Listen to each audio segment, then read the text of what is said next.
Did you know Michael Jackson almost disappeared from music before Thriller ever happened? By the late 1970s, the Jackson 5 magic had worn off.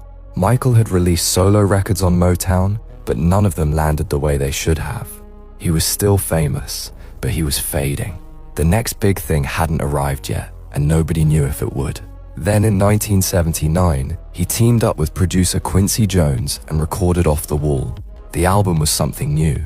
It blended funk, disco, soul, and pop in a way nobody had quite heard before. Two of its singles hit #1. It sold over 20 million copies worldwide. But here's what makes the story matter. It didn't feel like a comeback to the world at the time. There were no headlines calling it a reinvention. It just quietly arrived and changed everything underneath the surface. Off the Wall didn't make Michael Jackson a superstar overnight. It made him ready to become one. Thriller just made it impossible to ignore.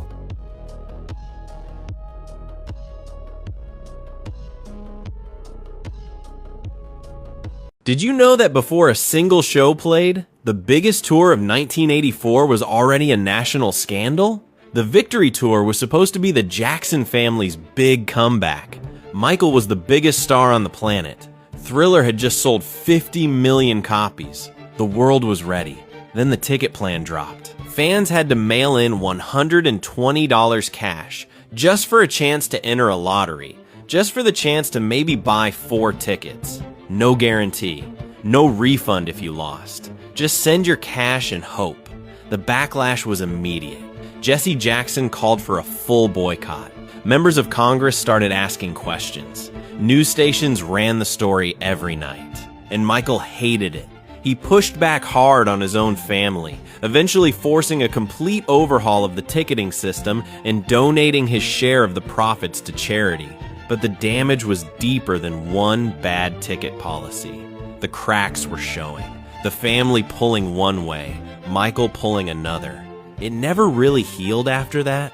Would you have mailed in that cash? Like and follow for more stories like this. Did you know Jafar Jackson literally bled for his role as Michael Jackson?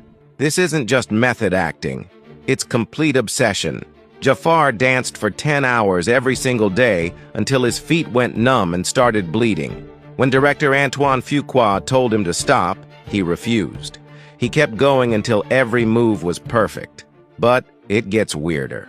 To connect with Michael's early years, Jafar slept on the floor at the Jackson family estate.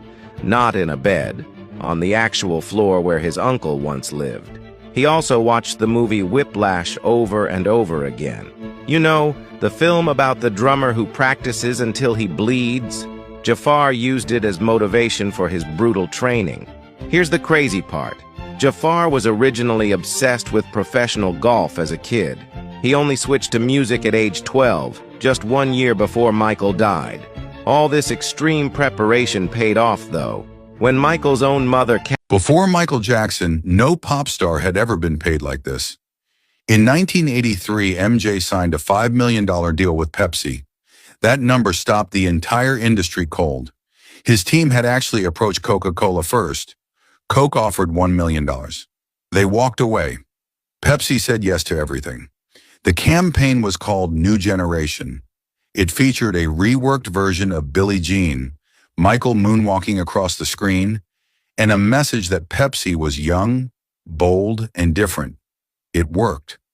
Pepsi's sales hit $7.7 billion in 1984. Coke's market share dropped. Then came the Bad Era deal. 10 million global, 20 countries. Michael Jackson didn't just sell records. He changed what a celebrity was worth. Every massive brand deal you see today, every artist with a multi-million-dollar endorsement, traces back to what MJ negotiated in 1983. He didn't just move the needle, he built a whole new standard. Drop E in the comments if you remember those Pepsi commercials. Follow for more King of Pop history. Did you know Michael Jackson never got to trick or treat as a kid? While other children were collecting candy and playing games, 11-year-old Michael was pulled from school to tour with the Jackson 5. He never experienced a single birthday party with friends his own age. Joe Jackson made sure of that. Michael's father used a belt and harsh words to keep his son in line. Even when Michael was sick or hurt, he still had to get on stage and perform. There was no room for being a normal kid. The loneliness was crushing.